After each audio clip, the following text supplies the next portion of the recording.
Samsung isn't moving the S27 Ultra's camera for looks. It's moving it because the hardware forces the issue. Those concept renders everyone argued about weren't the headline. The real story is a space war inside the phone, and the camera island is in the way. On April 29, 2026, the leaker Ice Universe posted concept renders that showed something Samsung hasn't done since the S21 Ultra era began: a completely different rear layout. Instead of the familiar vertical camera island, the S27 Ultra is depicted with a horizontal pillbox-shaped camera bar running across the top of the back panel. People instantly compared it to Pixel phones. That argument was loud, and it was mostly pointless. Because the reason this design is even on the table isn't aesthetics. It's geometry, and it's about charging. Samsung wants built-in Qi2 magnets. Not works with magnetic cases, not kind of aligns if you buy an accessory, but native MagSafe style attachment for wallets, stands, car mounts, and chargers that snap into place without the phone fighting you.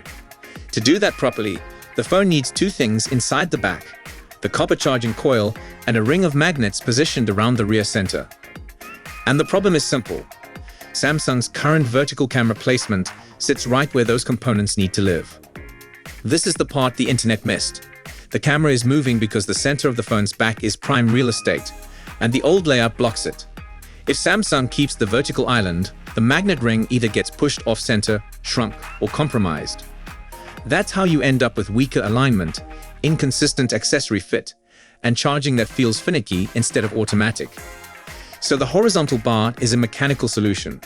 Shift the lenses and sensors up and out of the way, and you clear the central zone for the coil and magnet array.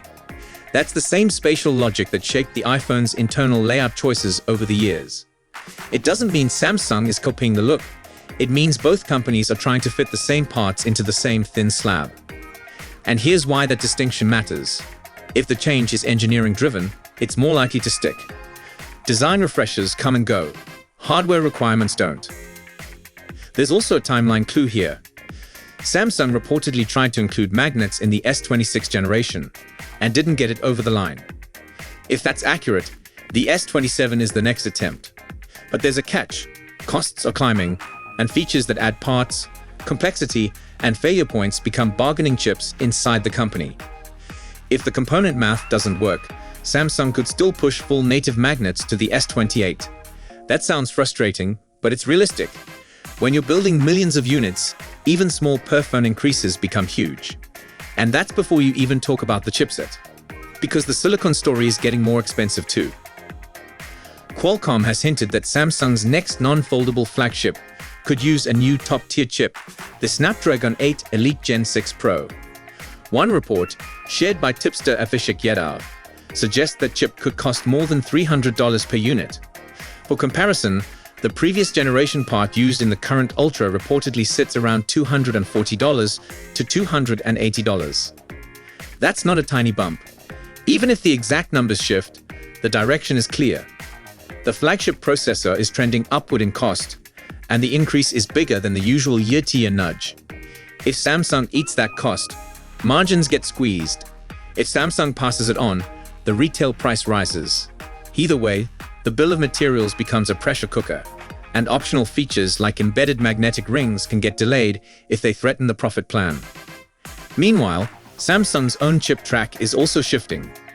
Reports say the Exynos 2700 may move away from fan-out wafer-level packaging, or fan-out wafer-lev, a method Samsung has used since the Exynos 2400.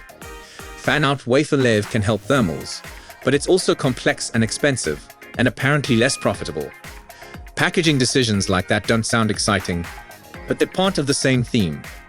Samsung is trying to balance performance, heat, cost, and manufacturing yield all at once. Now let's talk about the other controversial change tied to the S27 Ultra, the camera system itself. The current Ultra setup includes a 200 megapixels main sensor, a 3x telephoto, and a 5x periscope. The expectation being floated is that Samsung may drop the 3x lens entirely.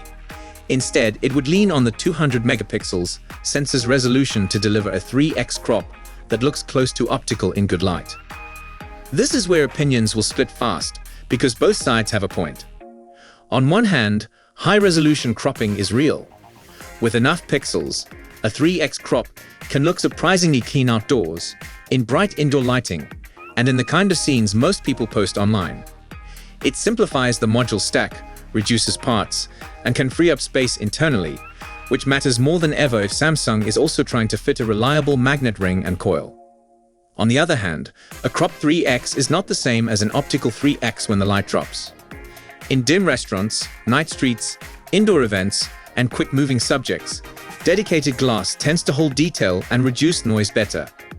A lot of users live at 3x. It's the comfortable portrait range, it's great for kids and pets, and it's often the sweet spot between too wide and too far. So if Samsung removes the 3x telephoto, it's making a bet. Most buyers won't miss it, and the ones who do will accept the trade-off for a simpler build and new features elsewhere. That's not a crazy bet, but is a risky one, because camera trust is emotional. People remember the shots they failed to get. Now add one more layer, the lineup itself. The S27 family is expected to expand to 4 models: Galaxy S27, S27 Plus, Galaxy S27 Pro, and Galaxy S27 Ultra. The Pro is the new twist. The pitch is straightforward. Ultra-level hardware, but in a slightly smaller body and without the S Pen. This is smart positioning. The stylus is genuinely useful for a subset of buyers, but plenty of people want the best cameras, the best display, and the best performance without paying for a pen they'll never pull out. A Pro model gives Samsung room to segment the audience more cleanly. The Ultra remains the everything device, while the Pro becomes the maximum specs, less commitment option. It also gives Samsung pricing flexibility. If chipset costs rise and magnetic hardware adds expense, having an extra tier helps spread the pain. The company can protect the Ultra's premium image, offer a slightly cheaper Pro, and still keep the base models attractive. Battery technology could be another reason Samsung is rethinking the internals. Silicon carbon cells are expected across the S27 series, and there are reports of testing in the 12,000 mAh range and beyond. Those numbers are almost certainly experimental configurations across different form factors, not a promise of a shipping phone with a tablet-sized battery. But the direction is still important. Silicon carbon can boost capacity density, and that can change how Samsung allocates internal space. And that loops right back to the moving camera bar. When battery architecture, charging magnets, coil placement, and camera modules all compete for millimeters, the rear layout stops being a style choice. It becomes a packaging puzzle. So where does that leave us? The concept renders from Ice Universe might not be the final design. Samsung can still adjust the shape, the materials, and the exact sensor arrangement. The magnet plan could still slip if cost targets tighten.